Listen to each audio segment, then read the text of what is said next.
Chapter 11, The Forgotten Chamber. Rowan Holt opened the red door. It made no sound, but the temperature dropped instantly. His breath fogged. The space beyond was not a room. It was a rift, a corridor of unplace, not built, not grown, a wound in the house, lined with fabric like stretched parchment. It pulsed with faint light, heartbeat slow. He stepped inside. The walls vibrated with suppressed memory. Not lost, not fading, locked. The house had not merely forgotten what lay here. It had chosen to forget. A voice whispered from the fabric. "You are not supposed to be here." But it wasn't hostile. It was afraid. Rowan moved forward. With every step, fragments flared in the air like dust motes catching light, flashes of things unspoken. A child in a white cradle. A figure in a mirror with no reflection. A name repeated in the dark until it peeled away from meaning. He touched the wall. And it peeled open. Below, the room beyond the question. The four stepped through the doorway and into a chamber of shifting thresholds. There were no walls. Only frames, window frames, door frames, mirror frames, suspended in air, gently turning, filled not with glass or view, but moments. Oren saw himself at 13, staring out a classroom window as snow fell sideways. Talia saw her mother staring at the fireplace, murmuring names she never explained. Elias watched a clock with no hands slowly melt across his father's desk. Luna saw a tree, the twisted one, watching her sleep. Each frame pulsed softly with the glow of decision. These were not memories. These were forks, places where their lives could have changed. Would.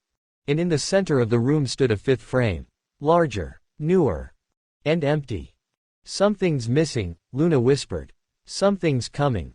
Talia turned slowly, her eyes wide. "No, not something. Someone." Back with Rowan, the room that shouldn't be. He stepped through the torn fabric into a circular chamber of red ash and black roots. The ceiling arched high, like a cathedral, but the walls were too close, almost breathing. In the center, a stone cradle rested upon a dais of twisted wood. Within it, a bundle. Wrapped tightly in silk blackened with age. A faint glow pulsed from it. Rowan approached. A name was stitched into the cloth, in trembling thread. Oren. He stumbled back. The air turned heavy, thick. Voices rushed in. "We split the child to save the line. One to remember, one to forget. One to sleep above, one to sleep below." He gripped the edge of the cradle.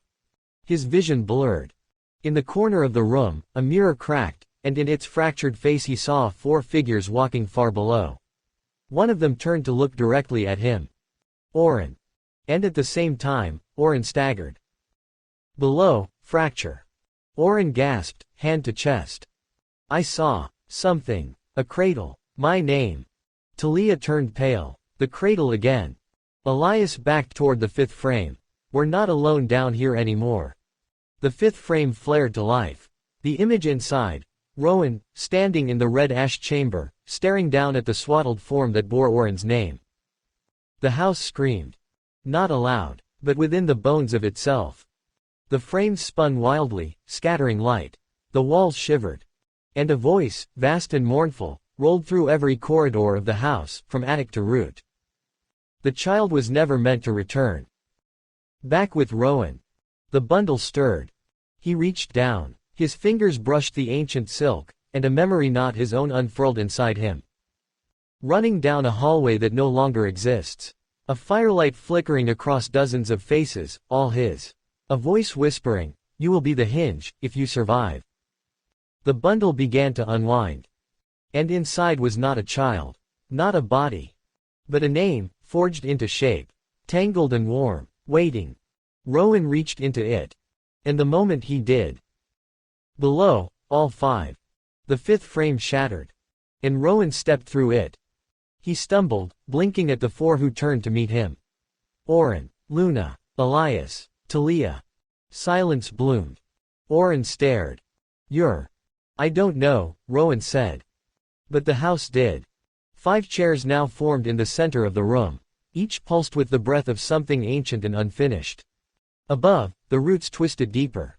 Beneath, the earth exhaled. The house was no longer certain what it was preserving. But it could no longer pretend to forget.